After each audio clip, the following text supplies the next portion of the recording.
नजरीन आवाज़ न्यूज़ में भलीकार आवां बिशारत सुमरो नज़र विझंदासीं ख़ासि ख़बरुनि ते।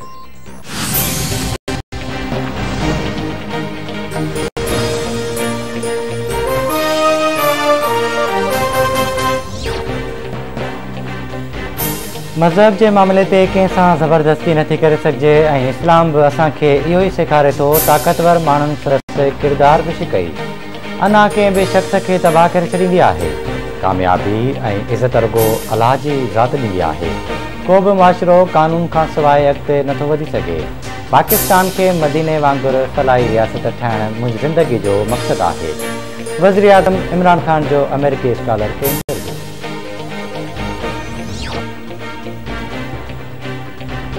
सदर आरिफ अलवी जी ताजिकिस्तान के सदर इमाम अली रहमान से मुलाकात। अफगानिस्तान में इंसानी सूरत हाल से पेश ईंदड़ चैलेंज से ॻाल्हियूं कयूं। सदर आरिफ अलवी और ताजिकिस्तान के सदर इमाम अली रहमान विच में ॿतरफ़ी लाॻापा बहितर बणाइण ते इतफ़ाक़। सदर आरिफ अलवी चवे थो पाकिस्तान और ताजिकिस्तान में वापार और सीड़पकारी जे राब्तनि खे हथी ॾियणु ज़रूरी आहे। पाड़ेसरी मुल्क अफगानिस्तान में अदम इस्तेहकाम सबब वधीक मुतासिर थिया आहिनि।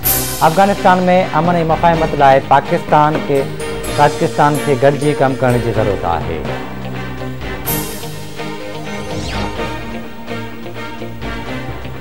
DC ओभर की दरख्वास्त से कराची के कमिश्नर नस्ला टावर की चौधारी कलम 144 लागू कर छॾियो। नोटिफिकेशन जारी। नोटिफिकेशन में चयो वियो आहे त इमारत किराइण वारे अमल दौरान कुछ माण्हू अमन अमान की सूरत हाल ख़राब करे सघनि था।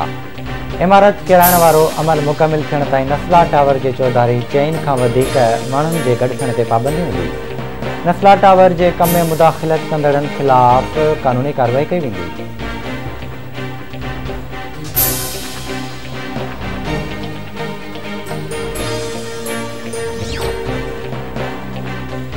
नूरियाबाद वट मोटरवे ते हादसे में ज़ख़्मी थियल जिना लॉ कॉलेज हैदराबाद जो प्रिंसिपल और सीनियर वकील नासिर हुसैन शाह ज़ख़्मनि जा सुर नसंदे फौत वियो।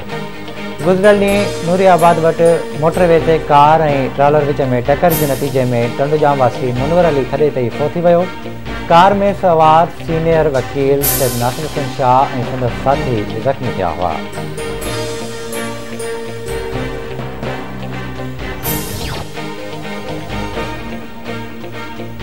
पाकिस्तान में कोरोना वायरस के 5 मरीज़ फौत। हयात विञाईंदड़नि जो अंग 28,709 थी वियो।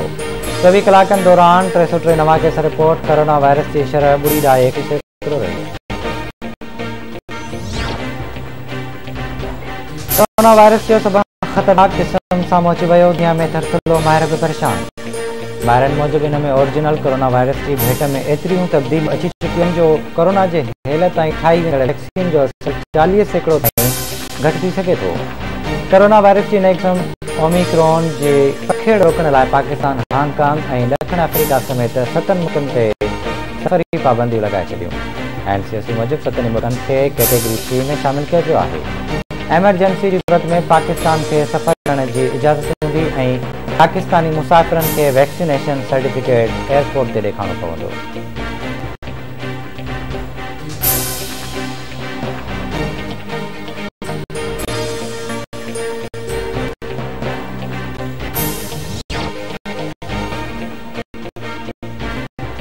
मोरो बरसा गोठ मियाणी में ज़मीन के तकरार तां खोखर बरादरी के भिंदरनि में छेड़ो 2 ॼणा ज़ख़्मी। जवाबदारन एक दुर्जे पीरसन नबी बख्श उर्फ नबन खोखर जो पैर वठी छॾियो। इंसानियत सोच तशद्दुद वीडियो वायरल।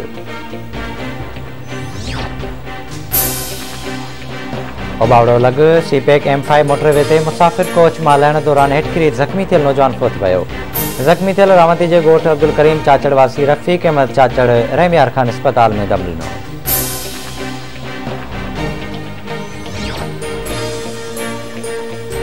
चिटागांग में जारी पेरी टेस्ट मैच के पेरी इनिंग्स में पाकिस्तानी टीम 286 रन से ढेर थी वही।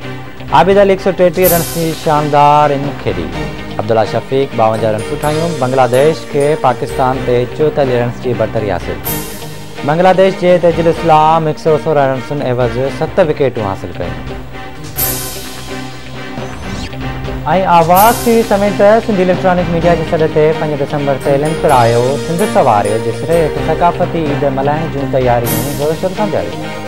सॼी सिंध में सकाफ़ती रंग जरकण लगा। सिंध वासियुनि पारां सकाफ़ती ॾियारो भरपूर नमूने मल्हाइण जो वचन।